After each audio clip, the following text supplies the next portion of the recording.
is the 2010 Suzuki Hayabusa, what I'm riding right now, with an engine displacement of 1340 cubic centimeters.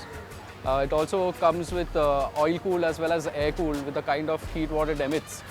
It's got almost, say, around 190. That is what the specification states on the brake horsepower. But when you get it on the dyno, it's a different story altogether. It's got dual disc in front, oil dampened, inverted coil. It's got single disc at the rear. Ground clearance is around 4.7 inches, which is still okay for Indian roads, but you tend to be extra careful, at least on the bumps.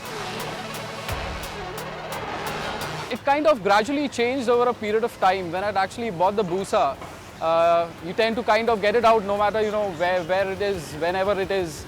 And then you tend to realize that you need to really have clear roads. You need to ensure that there is no traffic around. You need to ensure that there's no one who's actually just crossing randomly. So it started off riding in the nights usually, because that's the kind of time where you kind of get it out.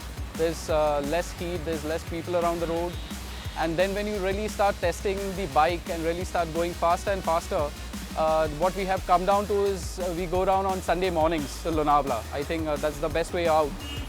Early Saturdays, which it turned out to, and we leave on a Sunday early morning, go to Lonavala, have a breakfast, chat around with friends, couple of rider friends, come back. That's, I think, is the most safest way of going about.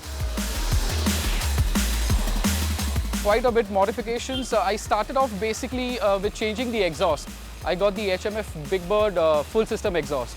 That really kind of helped me boost in another at least say around 8 to 10 brake horsepower. It's a full system. It's got a carbon fiber body. That is one of the changes what I did. Bike became a little more faster. The best thing to do around was I was struggling in my braking. I changed the rotors. I put bigger Galfer rotors, carbon compressed. And there's also the fork sliders, what I had put for protection. Of course, the brakes got better. The agility was another aspect which I wanted to look around. So I got rid of the stock wheels and I got the Carrozoria fork wheels, the golden ones. And that just made mobility and cornering really, really easy for me. At least when I got onto this bike, when I kind of purchased it, I was very well kind of oriented with the fact that it's not about how fast you go. Of course, it's a very fast bike, but when you're actually clocking those fast kilometers now, which is turned into miles, the language has changed right from kilometers to miles. There's barely a time I actually take time to kind of hit a particular mark. I ensure that, I concentrate straight. When you're going real fast, it's like the tunnel vision what you get. But I think I must have done around 260, 270.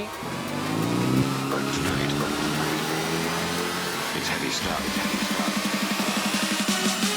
Many funny questions which came into the picture. The best thing is, at least this is what I do, is whenever I park my bike, I ensure that I don't stand next to it, because people tend to look at the bike, then come up to you and then they start questioning you. To start off with, what bike is this? Is it from here or did you import it? Those are very basic questions. How fast have you been?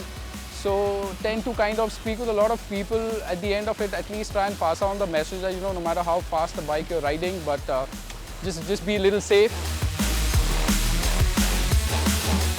A normal day is basically it's more time giving on a Sunday. I start off my Sundays going on a Sunday morning ride. I come back, I kind of have I take a wash, I clean the bike, I wax it, I pamper it, I spend a lot of time with it, and then kind of just ensure that everything is fine, speak to a couple of friends, kind of share how I felt while riding. It's more of a learning process over a period of time. But it's always nice to know that you have one of the fastest production bikes in the world sitting in your still parking. So it's always a feel-good factor. And that was our show for this week. We've had a great time making it. We hope you've had a good time watching.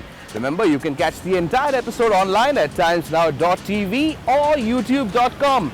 Till next week then, ciao and take care.